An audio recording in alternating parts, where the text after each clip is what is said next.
Alright, thank you so much for watching ETV Uganda. Wadde XP is my name. Yonna gye musinziira okuba nti mutulaba mwebale nnyo, mwebalire ddala. Olunaku lwa leero tusinzidde wano ku Pearl of Africa Hotel era nga tulina omukulu Kabenge Richard Valentino abasinga manyinga Valentino. Tugenda kubanga tuwayawayamuko naye. Tumusanze wano atwakava mu salsa class ye ajakola every Thursday here at Pearl of Africa Hotel. Nenga twagala tuwayawayamuko naye. He is one of the inspirational dancers we have in Uganda today. Era boyogera kumanya gabasajja abakoze erinnya mu ekyo kye bakola ekyokuzina amazina gonna is one of them. You cannot leave out his name. That's why we try to look out for him atubuulira obulamu butambula bitya. Ogambo tata inspirational andi akati abavubuka bwe balaba omuntu bakulabye mu video nyingi ne bakulaba ne mweddako bakulaba mu Yarema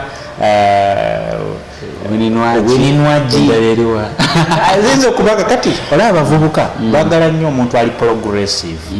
There are so many people abajja ne babulawo obubuzi nogamba gundi oli yaliko mu video eri notaddamu funa ate wo musanga nate tuli ba mukisanda afewe tukusanze ngova mu class soko buze kubatulaba laba ETV amanya bamcha Valentino mwebale nnyo kulaba muri bakabi nnyo basewa igenda bite birungi yeah really tetsoya complaining mukama atuwadde omukisa atuwadde ekisa tiwe tuli kozbanja babikola naye bameka bayitamu so kibatisa kya mukama gabamanyige yeah. So Valentino atalo yandyetozo okumanya briefly about you. Bingi nnyo ebinkwatako naye leero ndoza tujja kwogerako bitono. Manya nze Kabenge Richard Valentino. Kyekirala mbamuzi bakuzaalawo nze banzaalawo gundi Kyebando yagayaza road ya Kyebando banzalira we nakulira bwe namalawo awo nensoma paka nga P4 nengine Entebbe nembeerayoko nenkomawo ate Kyebando then ya awo nentandika career yange okugigoberera ya tuwasoma nnyo genda waloba wamalako senior 6 no nakoma mwezi 2 yeah unfortunately wenatuuka mwezi 2 sente nezibulamukawo nensoka nenkita. What was the problem? Bazange bali tebesobola oba no my cousin sister yali amperera then she fell out and then yeah. Which year was that? That was 2008 I think. 2008 so 2008 you drop out of school. Amagezi like ekirowoozo vision ya dance ejete vision ya dance nyinzo zijja kulimba nti kyekyali ekintu kye nali ndowooza ennyo yeah dance teyali koko anywhere close to me yeah nze nayingira mu industry nga all I want is to okubeera actor ow'amaanyi muzanyi wa katembo ow'amaanyi era nga bwe ndaba ebinigeria ebyo by then I used to watch Nigerian movies nnyo nga bwe ndaba ebinigeria ebyo mpuliranga obulamu buzzeewo so when I ingira industry njagala ku acting then waliwo olunaku lumu one of the actors bamwita Moses yansanga nangamba nti waliwo eno gye bazinira amazina naye njagala okola ekyo jogezeeko so nengendayo yali awo Lotus Mexicana then nengenda mpolampola nentandika okulaba nga bazina social dancing balinga bagabawo ka class nga sawa ntono nnyo naye nga basically bazina social dancing yeah. So from there you started? Yeah 2008 no 2008 yeah budde bwali buyiseewo ko 2000 like 14 15 15 16 that's when I started to learn dance. So from 2008 ovudde mu ssomero paka 2014 awo obadde okola ki? Nali just kweyiya nabeerako ewaka nenonda ku nte nenkola ki nengenda ku National Theatre nenkolako ku Fruit Center bintu bingi awo nenga kugamba ogezesa kino nekiri tonabakuezuula yeah until when there's a time when nakolako ne Anne Kansime then when nakola ne Anne Kansime nembuuza kati what next when my wakolako Anne Kansime ne mu videos no yeah those more clips yeah clips yeah so nakola naye then time yetuuka nega what next for me awo nga dream ekyali yaku actinga olaba we wali dream ekyali yaku actinga but then after that bwetwamala doing music kansime nenjagala okukola something of my own nembuuza what can I do, so by then nali ntandise n'okuyiga okuzina so mpolampola neŋŋamba ndowooza nteeka amaanyi mu kino ekintu, so buli time nengenda okuzuula nga really love yakyo nekula until where I am today. Okay. Yeah. So otandise okuzina ozina how difficult was it kuba already waliwo badansa abali established? It was really difficult, you know. And obuzibu bwaliwo nga abantu abasinga bagamba tosobola kukola kino tosobola kikola tosobola singa oli no tosobola kikola noyitamu tosobola kukikola nobeerawo biki but then nze nganze nekiririzaamu ngamba nti nze buli kintu kyenkola I make sure nkikiririzaamu.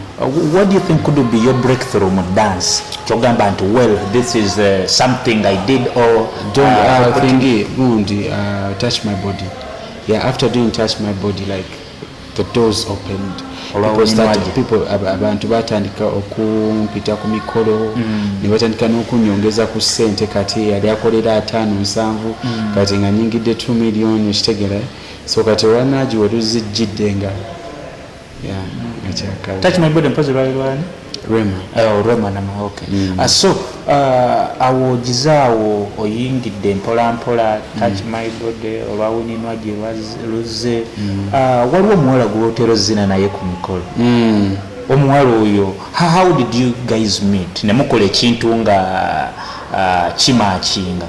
Omuwala namumeeti nga twali ku rock bar. Yeah, waliyo social night so naye waliyo special social night nakola ki nazio performing so bweyazina ndabira ddala nga cause normally nze omuntu wazina oba bwakola ekintu manya neŋŋamba nti ono omuntu alinamu ekintu ekirimu ne waba tali new as good osobola omulaba. Ndaba engeri gyenyumyamu dance oba wamutandika 2014-2015 ndaba ng'omuntu eyalina lack gwe tuyita omukisa n'okola breakthrough. No, tebakulimba nti waliwo luck ekintu kijjabuzi.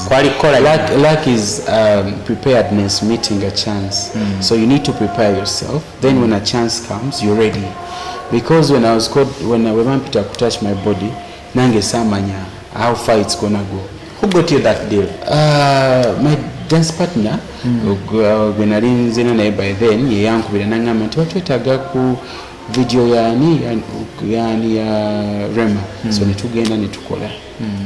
So after that video buli omunagamba Valentine video yafuka video because era ngenzo kola ne jangwe ngera still video yekyaliwo. So it is your breakthrough. So abantu abasinga banyoma dance according to what you've possibly done so far. Do you consider dance a valuable profession? Yeah, it is. Why not? Ebweru abantu they live on dance. Maybe kale osobola okukola ebintu emabali those are supplements but dance someone can live and dance like every single day. That's if you believe you can. Yeah, abasinga balowooza ne bagamba nti anedda. Yeah. Abavuka abasinga batambula bava wano Uganda, you know, we are living in a society where most of the youth they complain tewali milimo. Some of them have the talent but the breakthrough, the exposure and so on. Magezi kigo omuvubuka ayagala okuba nga Valentine? Omuvubuka magezi genjagala okuwa ali eyo nti life is real. Abavubuka ebiseera ebisinga maybe okay sometimes kituuka ekiseera ng'okyali muvubuka okyayitamu excitement biki naye omuvubuka ali ebweru ngenda kubuulira obulamu bwamu like buli real. Tewali kubuka steps. You must take a step at a time. You must work hard. You must be dedicated. You must.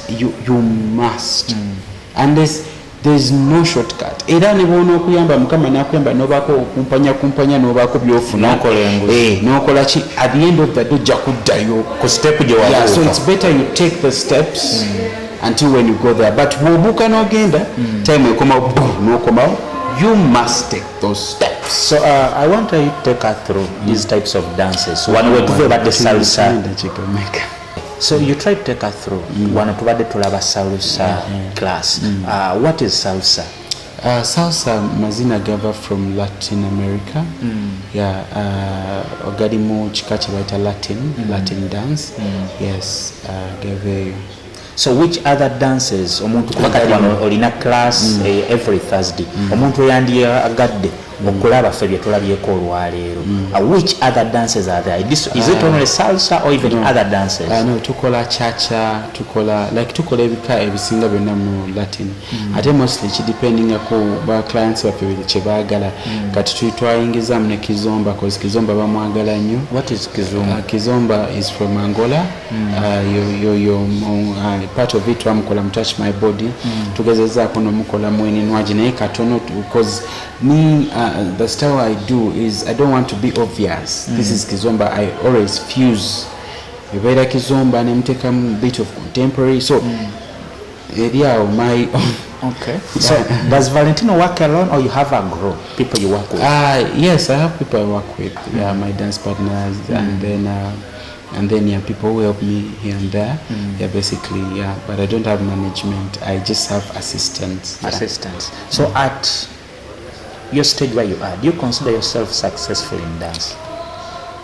Well, I would love to thank God, yes, because where I am in abantu abanegomba, so in abantu abakwegomba are looking up to, you have to be thankful. However, the journey has not yet even started. Tisinaba na kutandika. Mpulira byenjagala okukola bingi ante biri aligned, so Biri biki byofunye mu dance nogamba bingi this short time or this time out this have gone. Bingi naye okusingira ddala kyenfunye mu dance is to speak to the world. Leero bwe ntambula ku street and someone tells me nti wanzi nyo nolimba no making okufuulira bwenti. Because of you now collaborating, that's very priceless. It's chance of dance because we never know saying you've touched people's hearts. So is Valentino single? Valentino kubera single tundoza muje kuchimbuza mu 2025. But I have a girlfriend, yes. I have a girlfriend. No, tuchakola. Okyetegereza kwetegereza omukyala gwe ninayo oyo era mumanyi muli muwulira naye ensonga eriwo nti mukama manyi byonna bya mukama. If it is God's will kijja kubaawo naye for now it's really work. From the start you've talked about God and you people in the art industry abasinga batono nnyo abakkiriza mu Katonda. Oli wa ddiini? Mukanda ndi musajja mulokole naloka omwaka 2015 mu August. Osabira wa taata wanabisa Mwakakande. Okay, all right. ETV Uganda, we are here with Valentino. Musajja ono alabikidde mu video nyingi. Valentino nga tuwumba olw'obudde kiki kyogamba abavubuka? Abavubuka kyenjo bagamba first of all njagala kubebaza nnyo mwebale nnyo okumpagira mwebale nnyo okunjagala bintu bingi nnyo bembategekera naye kyenjagala okubagamba abavubuka abali eyo mwetegeke omukisa gujja kusanga oli mwetegefu era bwe gunaakujjanga toli mwetegefu gujja kuyitako. So manya woyagala okubeera sooka weezuule weebuuze tula wansi obuuze nti nze ani bw'otegeera wajja njagala okubeera bw'otegeera ensonga eyo tandika okulowooza nze bwentyo bwe nakola nemanya nti ABCD. That's why nti nze along my way I've had many people abangamba no kino tekisoboka but I'm like no ze manyi gye ndaga. You have one direction. Yes. So bw'okitegeera wajja oyagala okubeera kiki ky'oyagala okugira tandika okwetegeka. Kubanga singa Touch My Body yajjanga siri ready. So kati ate Touch My Body kwe kwava weni nwaji bangamba weni bali batudde na boardroom ne babuza ne nagamba gayoyo njagala okubeera mu video ate kati yo ne tugikola ka video efuuse video. So it just doesn't come by chance. I prepared myself. When the opportunity came, I was ready to grab it. So prepare yourself. And hey, God is real.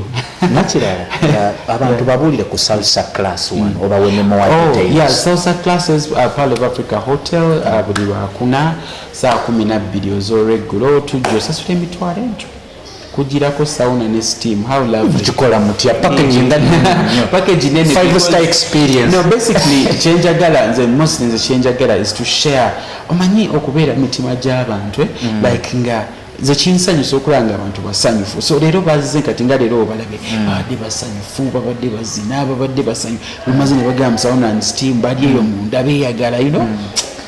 Besides that lwakuba tubadde tugize naye amazina gano gayamba ki ng'ogyeko omuntu kugamba nti kati abazze bo tebakyagala nti mulimu naye migaso ki egiri mu amazina gano okusingira ddala kati ng'abantu abasinga okujja wano be working classes babeera mu mirimu ne batuula mu desks ne babeerawo ne bagira so bwajja wano tubagamba mwerabire byonna byonna enkya it's a better day let's dance. So ebajja ne bazina ne musekamu ne musocializing abantu bangi leero nze ngenda ne meeting abantu bangi era mba meeting mu dance classes nabo bajja ne ba meeting abannaabwe they make friendships you know like socializing.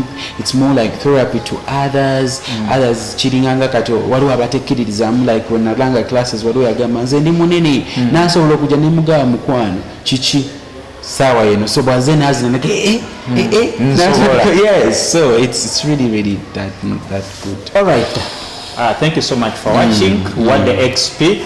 Thank you so much Valentino for your time. Musajja ono abeera busy ne katonda atuyambye naffe ne tumukwasaganya. So if you would like to meet Valentino, always catch up with him at Pearl of Africa Hotel every Thursday. Yes, and also another thing, if you want to follow me, my social media handles, Facebook Kabenge Richard Valentino, and